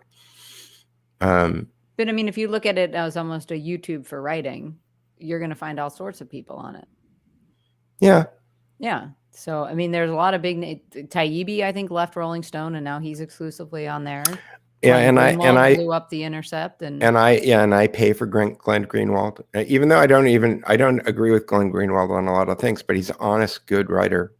But I pay Whitney Webb, and she's got, I don't think she's on Substack. She's on. No, she's on Rockfin. She's on Rockfin for video, but is it? No, I think she's on Rockfin for both. You can publish. Rockfin lets you do podcasts, videos, and blogs. All right. Well, wherever Whitney Webb is, I'm paying her too.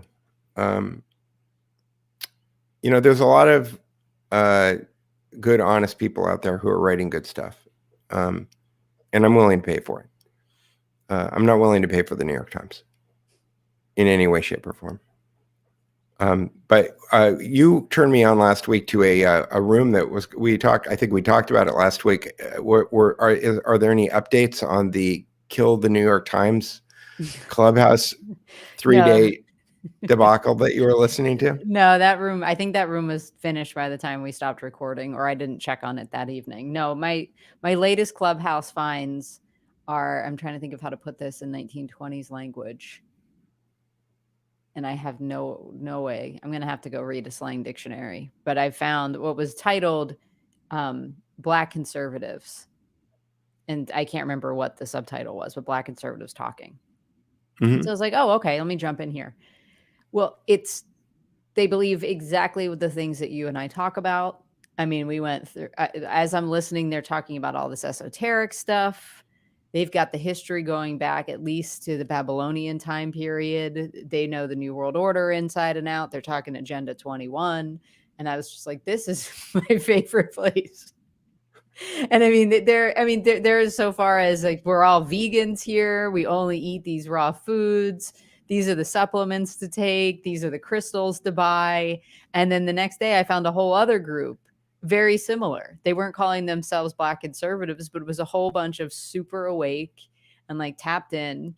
And the second group that I found, they were talking about, the AIs have already taken over. I was laughing out loud a couple times because one of them said, and he didn't pronounce her name correctly, but he was like, Nancy Pelosi, she's an AI. He goes, I watched her break down on TV when she had a reboot, when she went, good morning, Sunday morning, good morning. Do you remember that weird, awkward thing?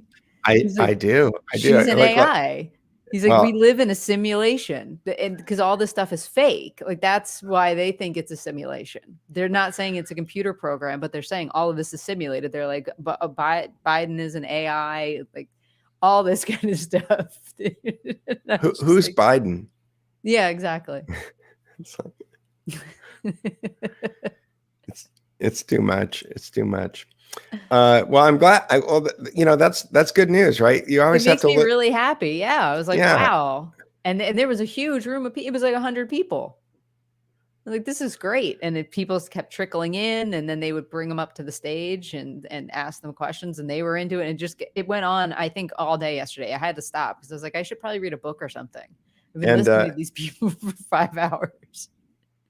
So there was only a few hundred people there, because sometimes there's rooms that have thousands of people in Clubhouse. Right. The max on Clubhouse is 5,000. Yeah, but these are you have to have hosted a certain number of conversations that get a certain amount of interaction before you can have your own club.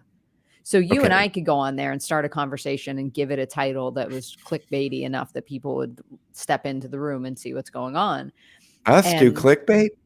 Yeah. But I mean, if you scroll through what they call the hallway, which is what you get dumped into when you log into the app, and you can see all the ongoing conversations.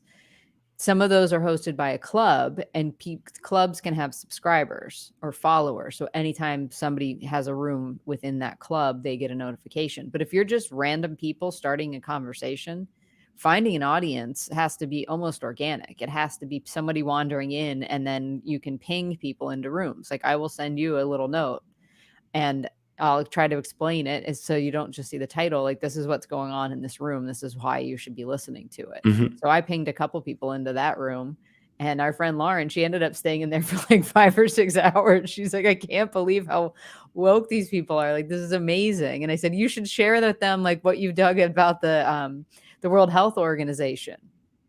They would just love it if you would just share that part of what you've got going on. She's like, I got to finish up that story, but I'm a little bit nervous to get up on the stage. Like, yeah, who cares?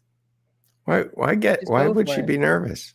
She's eloquent and articulate and knowledgeable and Right. But, it seemed to be a little bit of a family conversation Mhm. of sorts. But I'm like, just jump Oh, in. because she was feeling too white? I think so. It could be. I'll inquire with her about this. So, yeah. Exactly. Yes, I am an ancient Celt soul. Thank you. He's like, Is that Celtic vape you're vaping there? yes, it is. Biden is a Manchurian candidate. Yeah, I mean, I wonder whether or not I look at where Joe Biden came from. He came from Scranton, right? When he was a kid. When he was a kid. And the timing of Joe Biden growing up kind of dovetails a little bit with potentially Joseph Mengele coming to the United States at the end of World War II. See, you should be in these rooms, Peter. You should say. Well, because they knew that they were Obama. They definitely blew up and said he was completely manufactured. Like looking at his history, they knew all the CIA connections and all of this, and then they swear up and down that those kids aren't their kids, and that whole Michelle might not be Michelle, she might be Michael. I mean, I was dying laughing. I'm like, and it's okay for them to say it. Right, it is. Right. It totally is. And it's just funny because somebody pushed back and they were like, I don't know if I believe that. And they're like, well, then you need to leave because it's reality. Like we can show you the photos. Like everybody knows this. This is what they're trying to do. They're shoving the stuff in your face and then telling you to ignore it, all to serve this Luciferian agenda. I think that was even the name of the group. It was False Flags and the Luciferian Agenda or something. So that's why I was drawn to it in the first place. And then I realized it's a bunch of black guys that are just going hardcore in the paint against Obama and what a sellout he was and how they were kind of selected and groomed and put into that place to make black people happy and say, look, you can have this too, right? But they're like, no. Right. Well, that's right in line with what Steele said in that movie, 1,000 Pieces, that I talked about last week. So he's on that tip too. Yeah, I think there's a lot of people on that tip. So that's why I like that app, because I'm finding these dissident communities on there that are having these kind of conversations. And I'm like, okay, well, how does this snowball? Does it start to grow? So what I don't like about that app is that, you told the story about how Lauren jumped in this room and then 5 hours went by. To me, the thing that was freeing about internet-based media is that you could time shift. That is, if Tim Pool makes a video and he puts it up at 4 o'clock, I don't have to watch it until 9 o'clock, and I'll still get all the value out of it.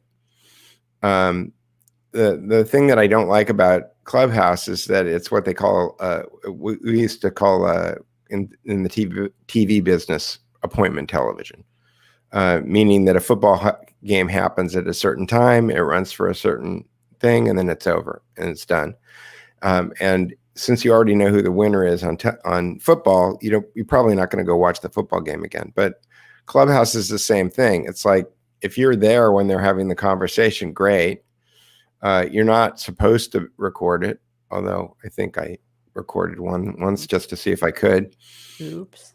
But if you're doing that, it monopolizes your telephone while you're doing it. You can't use your phone, or nobody can call you or send you a message if you've got alerts on, because it's going to wreck it.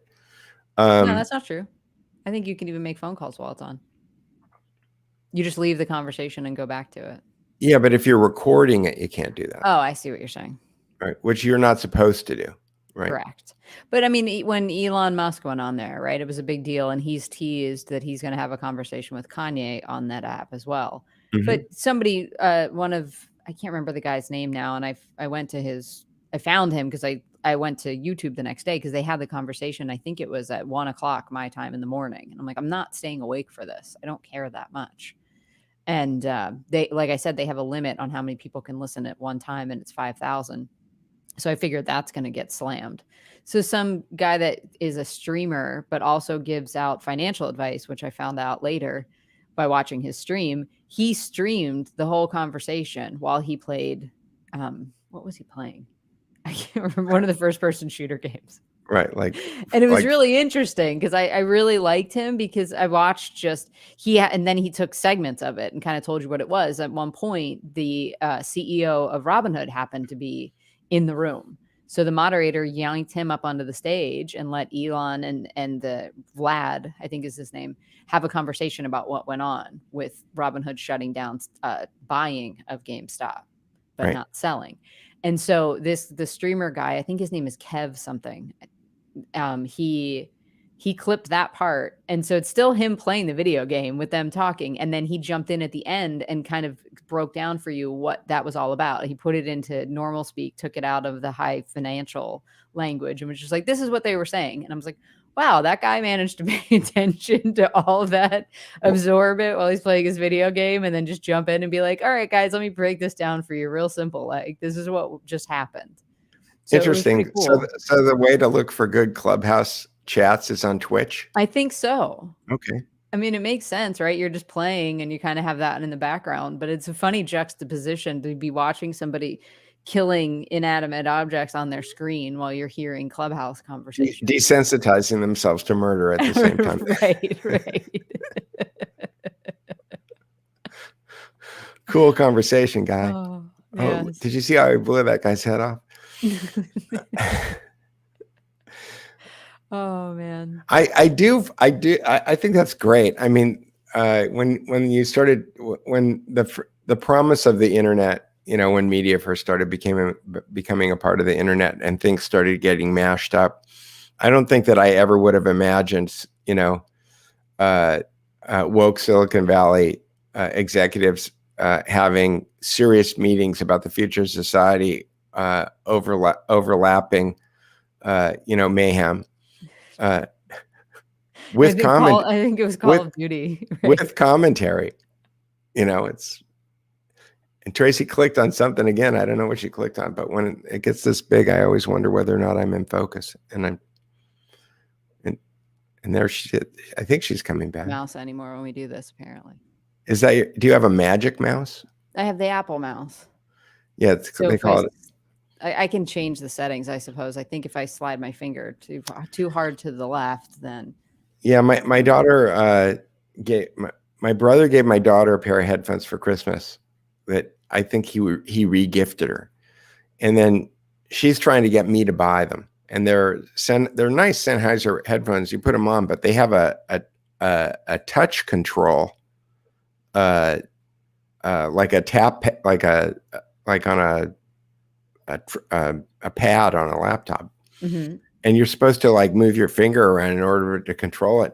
And it's like, I find myself like listening to these headphones and I do like something like this and I accidentally bump it into something and then everything changes. And it's like, I need headphones that like these ones, like I'm not going to lose the stream here if I touch my headphones. Good. So they're a fail. I mean, yes. they're a fail. I need to figure out a way if I can turn that off. All right. So we're getting prompted to talk about Patrick Byrne. Oh, good. Which let's do that and see if we can do it in less than 20 minutes. All right. So Patrick Byrne is the Overstock guy who wrote a 3-part article. 6. It's up to 6. It's up to 6. Okay. I haven't read 4, 5, and 6 yet. They're long. Yes, they are. Well, the latter ones are not as long. The first 2 were like 8,000 words, I think. Yeah, it says like 35-minute read. And this is on his site, which is deepcapture.com. And the third one was the one that we talked about last week, which was... Whoa. Let's back up for a second. Let's set it up a little bit more for people who don't know how Patrick Byrne was involved in all of the election stuff. So Patrick Byrne has a bunch of volunteer quants. And how would you describe a quant, Peter? Somebody who's got Asperger's. Right. Which Tracy would refer to as a spurg. Yes, the Spurger army. A Spurger army of people who do quantitative analysis on data in order to tease out forensic stories. So Tracy and I were both on a chat room with a bunch of these Spurgs, and they're also feeding a lot of the information to Matt Brainerd, although Matt Brainerd does a lot of, he's kind of like, he's the main man when it comes to doing this kind of work. And what they do is that they take all the, they download all the spreadsheets from all of the voter information sites, and they slice them and they dice them, and they come up with quantitative analysis to determine whether or not there's fraud going on. It's not sexy. It's not really. It's about as fun as calculus class, and but these people figure real stuff out, and they were feeding the same information to Patrick Byrne. Right. So he had assembled like a small little army of those guys, of quants, and then some tech experts like hackers and stuff like this, I assume. I don't know that he says he has any hackers, but like security analysts or such. And so they were, I think they were breaking, at one point, weren't they breaking the, they were breaking into the voting machines. They were given access to the machines to see if they could compromise them, and they were able to compromise them. No, what they were able to do was they wanted to, what do you call it? Imaging the hard drives. Right. They didn't in his telling, I don't recall him saying that they hacked the machines. Okay. I might be confusing that with something else. Okay. But so anyway, so the story is that it starts in his first piece in this 6-part series is him going and meeting with Sidney Powell and Rudy Giuliani. And so his contention from the beginning is that Sidney Powell got all of this. She understood what he had uncovered and was excited to have him kind of on board and helping. And then Rudy never got it. And Rudy was a disconnected alcoholic. Yes. Yeah. He said he was basically drunk all the time. His major concerns were when he was going to get to drink and make sure that he did his daily podcast. That's right. What Rudy was fixated on. And that the numbers bored him, that he wasn't interested in any of that because the stories that he wanted to tell involved dead people voting, which was a component, but it was a tiny component compared to the numbers that the quant guys were coming up with. Right. He kept saying, I think the name that he used over and over again, Patrick, and making fun of Rudy, was that Joe Frazier voted, and Joe Frazier died in 2010, and he kept bringing that back. But so Patrick goes in, and there seems to have been some argument between Sidney and Rudy, at least the way he describes it, that she's off in one wing of this building. He goes and makes the presentation to her, and she says, you should take this to Rudy. And he goes and sees Rudy. And as Peter was saying, Rudy just either didn't comprehend it or didn't care, because Patrick says he goes into his explanation of it, and Rudy just 5-10 minutes in just picks up his phone and starts texting people and clearly not paying any attention to what's being told. And it just unravels from there. And it's kind of frustrating because the way that Byrne paints the story is that they had the goods and they had a way to go after them that would have been effective. And that Rudy just kind of stole the steering wheel of that whole clown car. But you were going to talk about the third installment. So in the third installment, I think it's December 19th because it's before Christmas. They managed Patrick Byrne, Sidney Powell, and Mike Flynn, walked up to they couldn't get through the normal ways of approaching the president. So they thought that they would just go for it and go up to the gate. And because General Flynn was General Flynn, the Marine guards at the gate, saluted him and figured out a way to let him in. And they had worked with a staffer on the inside who said, "Come visit me at any time." And so that was Byrne that was like, "Hey, I'm coming to visit." And they're like, "When?" And he's like, "Right now." And so the staffer came out and met them at the gate, and they BS'd their way through. Right. And then they just kind of BS'd their way into the hallway until they could get into Trump's eye line.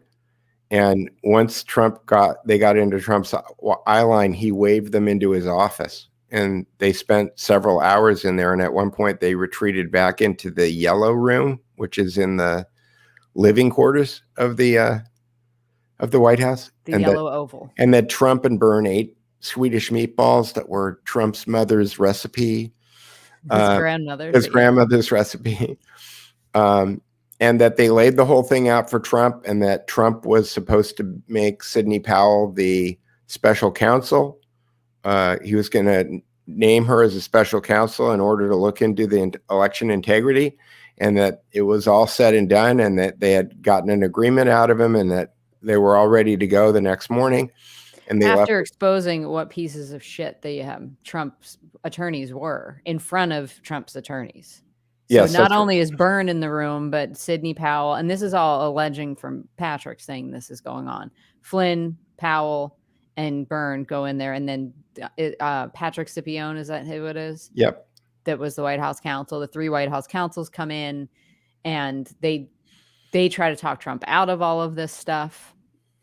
And Patrick Byrne lets Trump know that he's been hearing from staffers for a long time that about 50% of the White House is kind of in Trump needs to move on mode, and they're not going to help him in any way. They're basically undermining him.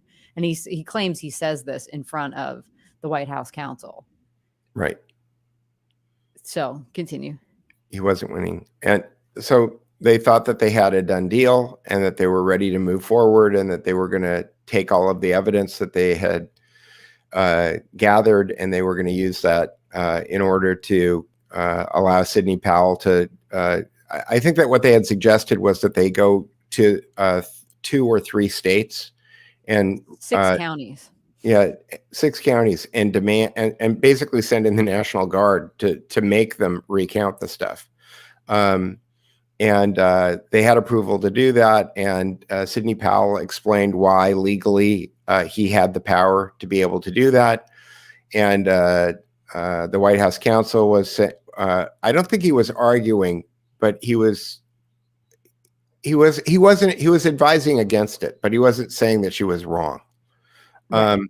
Well, and Trump was supposedly furious because the rationale for Sidney's argument that Trump could do this, he could send in the National Guard, which they preferred to the FBI for reasons that are obvious, was 2 executive orders, one that he had signed and one that Obama had signed, where they could say there was foreign interference in these elections, and therefore we need to protect the integrity of these, and you can use that. And then supposedly Trump says, well, why didn't any of you, pointing to the White House counsel guys, tell me that I had this power? Like, why?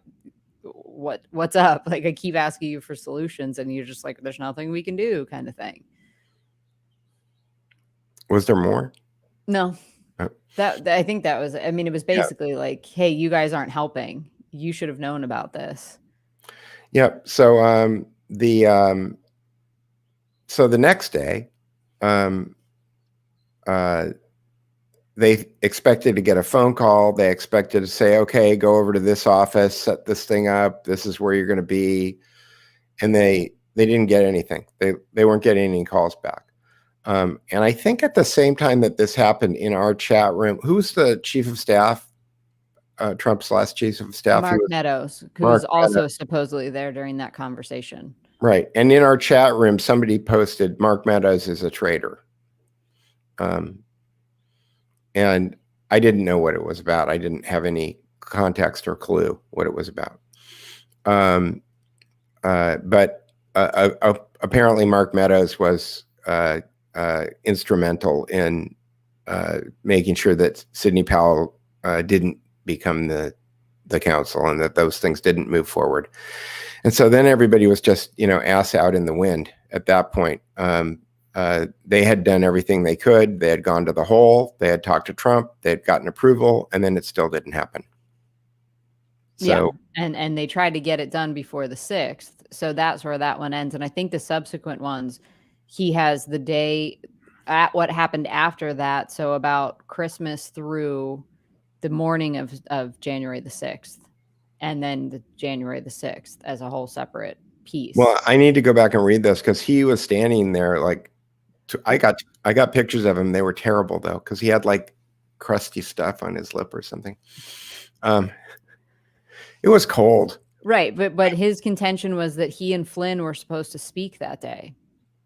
And they had planned to lay out this case that they had made to the president. They wanted to share that with everybody and say, hey, look, like it's not, we can still do this. We basically have until the 20th to go and do this. We think it'll take two days to go through and actually do a hand physical recount of all this stuff and make sure that the machines weren't tampered with.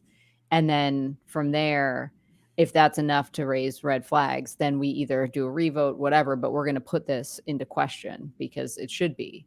And they were bumped from the speaking.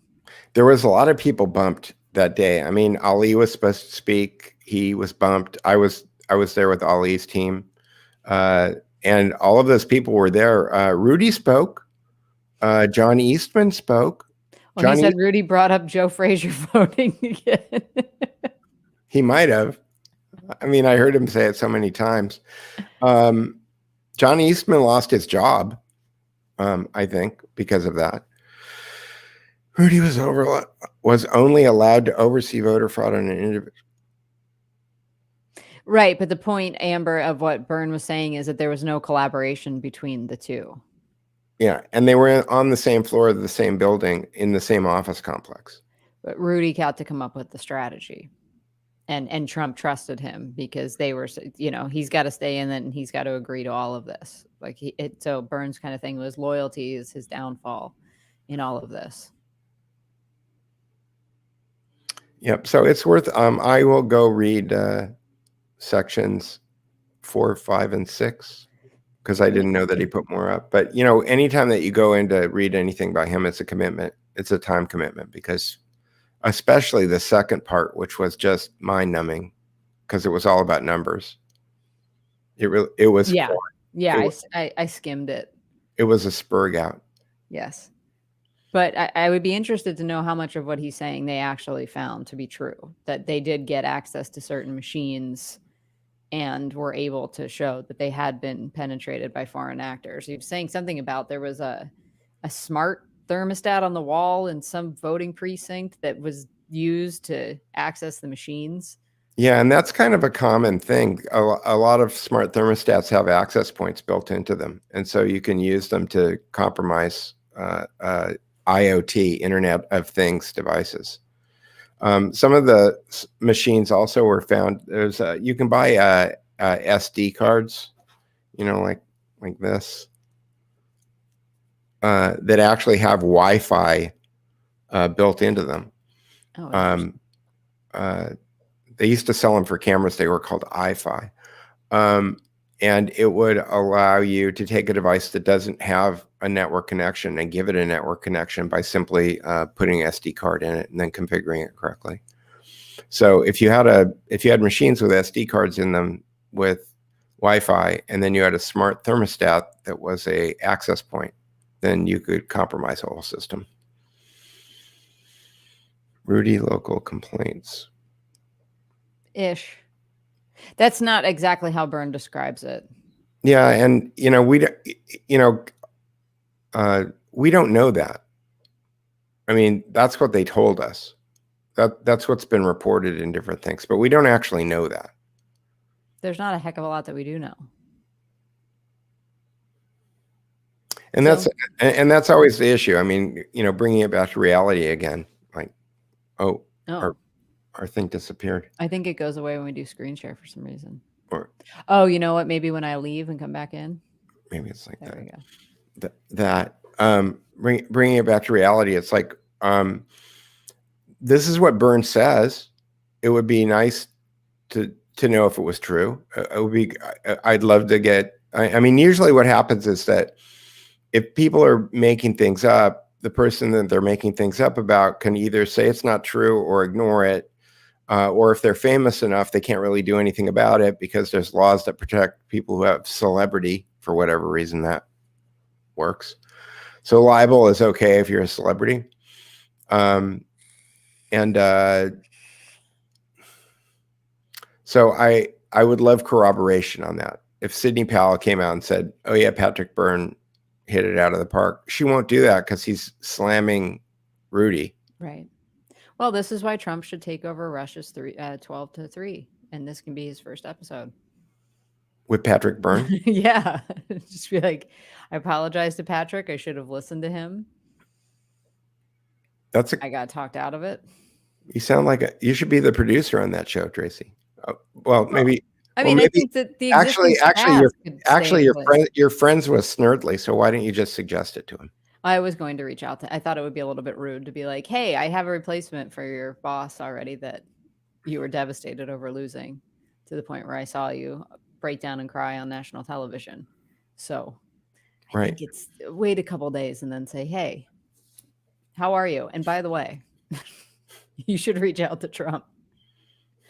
But you just keep the same staff if they wanted to. They ran a tight ship over there. I think they could teach him how to do a radio show. And hell, he could take callers for 3 hours every day and it would probably be entertaining. I'll listen. I think so. That's what I'm saying. I think he would keep most of the existing audience and probably pick up hate listeners like crazy. It's a very interesting play. Well, I mean, I was racking my brain. Who would be entertaining enough to listen to for 3 hours a day and could do something like that? And you know what? He wouldn't even, if he did that and he was effective enough, he wouldn't even have to run in 2024 because he would be inspiring enough to be able to change everything. Okay, I vote yes on that idea. I think it's okay. Okay. All right, good. All right, last 5 minutes. Let's take. There seems to be a spat in the comments because our favorite troll is back, but we're going to ignore him and let the associate producers escort him out of here. Let's see. Trump could describe every day in the White House and who was screwing us. Exactly. I bet Mark Burnett could translate his skills over to radio. Oh, that would be really good if Mark Burnett also turned it into a TV show. Of course. That would be really good. Yeah, see, hate listeners are very entertaining participants. I mean, Howard Stern built his audience with that. You remember in the movie Private Parts where they come in and say, the people that hate you or listen, like the people that love you listen for, I don't know what it was, a half an hour, but the people that hate you listen for 2. I don't know who Greg Kelly is. Do you know who Greg Kelly is? I don't. Should we ban our troll? Nah. Yeah. No, I think that ECAT and Aaron are taking care of him. He seems to have some beef with George. Yeah. It's hysterical how people are so easily identified by the bone that they won't put down. They're like a dog that runs around with a bone in their mouth. Yes. So yeah, Amber, I would suggest reading the Patrick Byrne stuff. We'll either Peter or I will drop it into the Telegram, the link, so you can read the whole thing. But set aside a couple hours of your life. Yeah, I had my phone read section 1 and section 3 to me. Section 2, you can't have your phone read to. No. Rebecca. Yeah, that's right. It's true. But you know, interesting. Okay, so somebody on Newsmax already mentioned this. Did he say it to Trump? Yeah, you know, Trump on Newsmax. I first watched the first couple of minutes of that Greg Kelly thing. I don't know who Greg Kelly is because I don't watch TV and I don't watch Newsmax, but he's the guy on Newsmax who interviewed Trump, and it was weird. He asked him some weird questions that were. I'm trying to remember what they were. I just remember that it wasn't like Trump going into a friendly interview like you would expect a friendly interview. Trump had lots of nice things to say about Newsmax, but the questions that he was getting were a little bit they were a little bit weird, and I turned it off after a couple of weird questions. I thought, oh, this guy's just trying to go after him. Like, I don't get it. Oh, was he trying to bait him? Yeah, they were. I'm trying to remember exactly what it was. It was something about. I don't remember what it was about. Was he in studio? Because they're not far from. No. Trump was on the phone. Trump was on the phone with him. Oh, I love that he won't even be bothered to get on camera. He's sitting around in his golden bathrobe for a couple of years now. Exactly.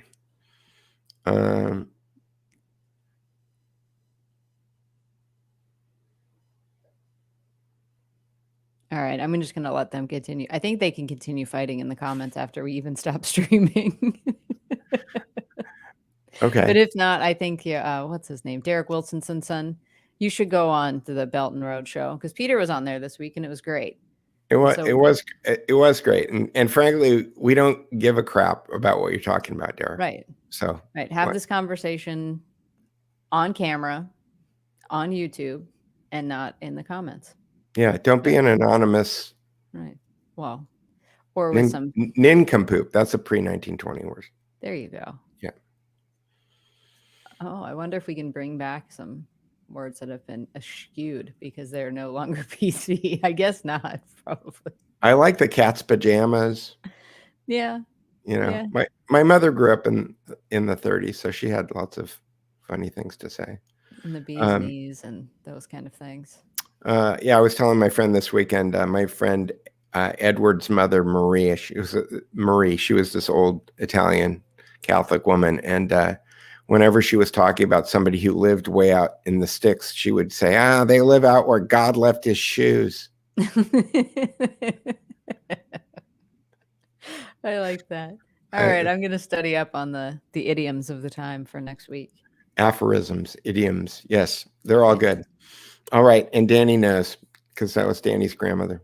Is that your grandmother? No. Yes. Danny's grandmother. Oh, excellent. All right. That's why she's laughing. That is why she's laughing.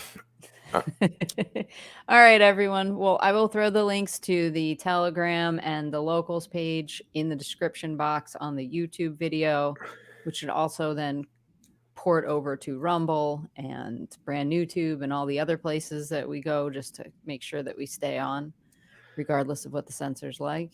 And that's right. Make sure you're subscribed. And if you liked it, like it. Smash the like button. Yep. Like, subscribe, and check out Curtis Yarvin on the Gray Mirror on Substack. Because even if you don't give him the $100, the stuff that he gives away for free is really good too. It's true. All right. I'll talk to you soon. Bye, Peter.